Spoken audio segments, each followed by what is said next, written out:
Hi everybody, welcome back to Bayou Time, and as you can see from behind me, we're changing gears a little bit, taking it a little bit lighter than it has been on the show.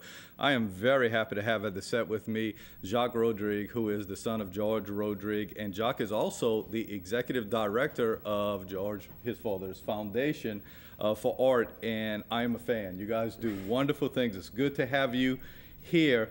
What is the latest venture that's going on? I know you guys introduced it just the other day, but I saw the print of it as you came in, and maybe Jason could get a shot of that print as you're speaking. What exactly is going on with George Rodrigue? Well, we've got a big show coming up this summer at the LSU Museum of Art. It's in the Shaw Center of the Arts, downtown Baton Rouge. And because of the show, we wanted to kind of do something to help education and the arts, because that's what our foundation's about. Very good. And if you can, expand on that foundation. How long you guys been in existence? What exactly is your goal? Because you do help the arts. We were talking a little bit of when we came on that my role in the educational system here in Terrebonne Parish is with the arts, and we look to you guys a lot for things that are going on. So talk a little bit about the foundation, how it was established, what's its goals. Well, we founded it about 2 years ago.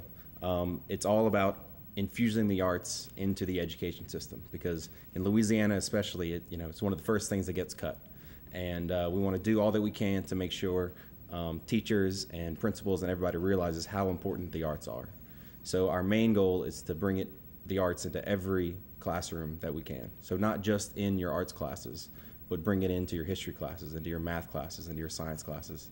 And so we do that by offering art supplies to schools in need through George's Art Closet. We give away packets that have a year's worth of art supplies. We also do a scholarship art contest. This past year we gave away $45,000 in scholarships to high school juniors and seniors from across the state. We had about 500 entries. It was really great, from 114 cities across the state. So we try to impact the entire state as much as possible. Very good. And we also put up free lesson plans on our website, so the teachers can learn how to bring the arts into their classroom. Very good. Now, what you're doing and having this show is not geared specifically to Blue Dog. It's not geared. It's your father's work Right. over his 40 years of doing. It's basically a 45-year retrospective, and we have all the governor's portraits there for the first time all together. Going to be hanging up. It's going to be a really, really big show. It opens July 23rd, and so we're raising awareness now with this new print, and hope we can sell a bunch of these to our LSU fans across the state. So the tie-in with TAF, how did this all come about? Well, the TAF thing, about 7 years ago, Mike the Tiger needed a new habitat. And so I happened to be going to LSU at the time, and a friend of mine told me about this program that they wanted to raise money for the habitat. And so my dad painted Mike the Tiger and an oak tree, and back then we raised $1 million for the habitat itself through the sales of this print. So it seemed like a natural fit once we got word that we were going to be at the LSU Museum of Art. It was kind of a good time to do a Blue Dog with a jersey on it. Very good. And obviously, folks out there who may not, but I think everybody knows George Rodrigue in our area. Blue Dog, if you go out to Noma, if you go out to New Orleans to the museum, you'll see in the garden in the back, I was mentioning that I had seen that lately. Just about anywhere I can remember, phone books, you name it, all the way through. He's done some wonderful, wonderful posters for, I think, the Jazz Festival in New Orleans in the past. And so this will be kind of a retrospective of everything. Now, July 23rd through what again? Through September 18th. September 18th. Very good. And we're going to actually keep passing that on to everybody who comes along. Now, Jason, our producer, if I'm not mistaken, Jason, you have a slideshow. And what I'm going to ask is for him to run through everything, for Jacques to run through everything. But obviously, this first one, and what is it officially called right now? It's called A Number One Tiger Fan. Very good. It's only for sale at artsforeducation.org and inside the museum gift store itself. So we don't sell it in the galleries.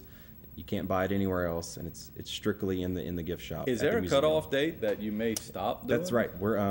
It's only for this football season, so it basically cuts off January 1st, 2012. So we're going to sell as many as we can, and then after that, you're not going to be able to get them anywhere else. Very good, because we want to certainly pass on that on to everybody. But I'll let you run through these. This is an old painting from the early '70s. It's a coulee scene. It's kind of typical of my dad's earlier work with the oak tree cut off the top. It was kind of his way of visually interpreting the history of the Cajuns, very dark landscapes. I mentioned to you that I am actually a graduate of, I still call it Southwestern Louisiana, and I know you will mention where you live now, but you are a descendant of the New Iberian Acadiana That's area. right. I grew up in Lafayette, so. The story, real quickly, before we get to some more slides. If I remember my history right, this was actually one of your dad's childhood pets that the blue dog is based off of? It was a dog that they had. It died before I was born, but it basically came out of a Cajun legend. You know, he spent the first 25 years of his career painting the Cajun history, Louisiana folklore, and he grew up with this story. His mom told him, if you're bad today, the Lougarou going to get you tonight. I think over here they may call it Rougarou, yes, or yeah, a little, yeah. But it basically means a crazy wolf. It's kind of a boogeyman. And so he was commissioned to paint a book of ghost stories, and one of these stories was in that book. And so just as always, whenever he was trying to figure out what kind of image he was going to use, he found a picture, and he found a picture of his old dog named Tiffany. And she was sitting in that kind of position we all know, and painted her kind of bluish grayish as if she was under the full moon. And it was an evil thing. It wasn't a friendly, nice thing. And it actually scared a bunch of kids when he first painted it. And so he painted it kind of intermittently for the next 5 years or so until he had a big show in Los Angeles. Very good. And it was there that people said, "What's up with that blue dog? What's up with that blue dog?" And it kind of turned in his mind for him. Maybe it's not a Lougarou anymore, it's a blue dog.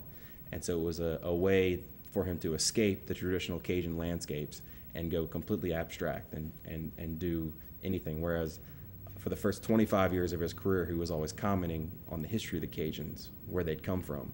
But now with the blue dog, he could comment on life today and combine the images with the titles and do modern stuff. A great transition. Very good, very good. Some more, Jason? I know we have some more. This is a hurricane painting, actually painted before Katrina. They'll have a whole hurricane section in the museum, done about 2004.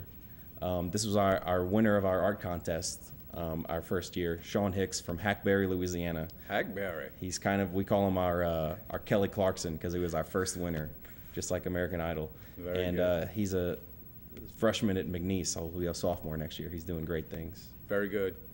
There we go. This is one of my dad's first paintings of the coming back. Very famous. Still horse and buggies, painted about 1968. It's a little tiny little jewel of a painting, and that'll be in the exhibit. Very good. Another very early one from about 1968 as well, and he trying to make sure that oak tree was more prominent, and a lot of people in New Orleans and people from Louisiana painted the landscape very European style, from a bird's eye view looking down on it. So he wanted to make sure that it was a eye level kind of thing with the light always coming from underneath the trees. Very distinctive style. Let's go to the next one, Jay, there we go. So the hurricane room is going to look something like that. It was a reaction to a hurricane that hit Lafayette. I think it was, I can't remember the name of the hurricane, but it was an explosion of color and energy, and it was a positive thing. It wasn't the negative. Now, most of the work is on loan from the New Orleans Museum? Right. It's from mostly the NOMA collection, but also private collections from across the state. Very good. And I assume it'll be going back after the exhibit. Well, actually, it's the NOMA collection started in Lake Charles earlier. Then it was up in Monroe, and now it goes to Baton Rouge, and then after Baton Rouge, it moves to Shreveport, actually. Very good. To the Louisiana State Exhibit Museum up there. That's great. Go back to the last one, Jason, because we were talking about the governors, and if I'm not mistaken, there's Governor Edwards on display for the first time in 15, 20 years maybe. Very good. He'll be up there. Kathleen Blanco, Bobby Jindal, Huey Long, and Erlong will all be showing together. How many pieces in the show? It's going to be about 75 pieces, but we're going to mix in some memorabilia and other pieces, so it's really going to be a great retrospective. Very good. Another hurricane piece. I like these, and I didn't know that much of the hurricane work. This is called the Fado Do. This is actually me right here. Another title is called Jacques' First Dance. And so I'm the little boy dancing with them. It was a photo taken at Mulat's Restaurant in Brobridge. Jay using the mouse to that point you out. he made a picture of. I think I still have those red shoes.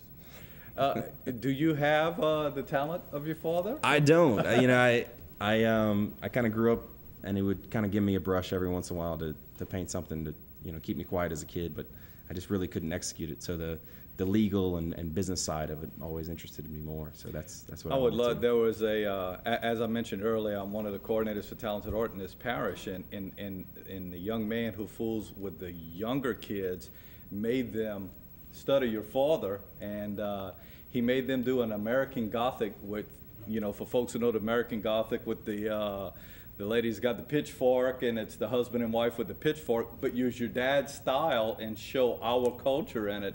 They were absolutely great with LSU, you know, garb on, or with Nicholls State, because Nicholls State is our local. Right. And I think your dad would have been proud of what everybody did as I think the younger generation is starting to know your dad's work, and I think this is going to help, obviously, a whole lot. Any more of those, Jay? There we go.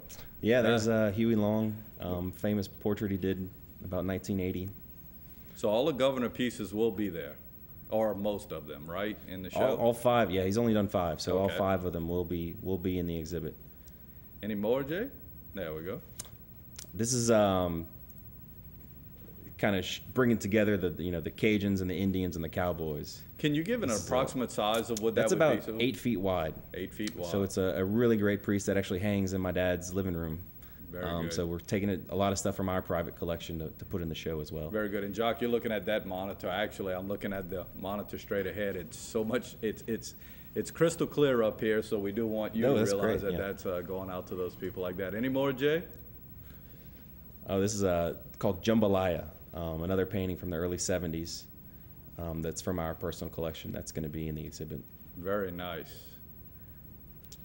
And there's the Jindal portrait that we did right after his inauguration.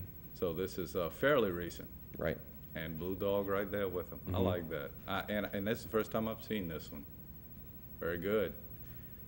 And there we go, back around. Now let's leave that one up a little while, Jason, because this is the one, once again, that you can go ahead and purchase. Benefits from this go to the George Rodrigue Foundation for Art. Right. Also, I don't want to say in conjunction, but profits go to TAF. Right, and TF is going to use it not to build an athletic complex, not for anything like that. It's going to actually benefit their student athletes and educational programs. Very good. So maybe in the Cox Center they'll use it for things. They've committed to use all the money to help out the Cox Center. One more time, if someone's interested in buying this print. Arts, the number 4, education.org. So arts4education.org.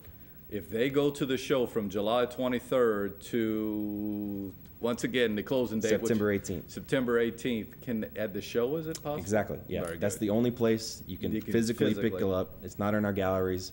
You know, we don't sell it anywhere else. It's only, you know, at the museum itself in Baton Rouge. So if you want to avoid the shipping costs, that's the only way you can go and pick one up. Jacques, if you don't mind, we'll take a short commercial break. We'll come back and maybe tie things up again, give out all pertinent information, let everybody know when the show is one more time, and talk a little bit about what's going on with your dad at this time. Perfect. Good. Here we go. We're going to take a commercial break. We'll be back with Jacques Rodrigue after this break.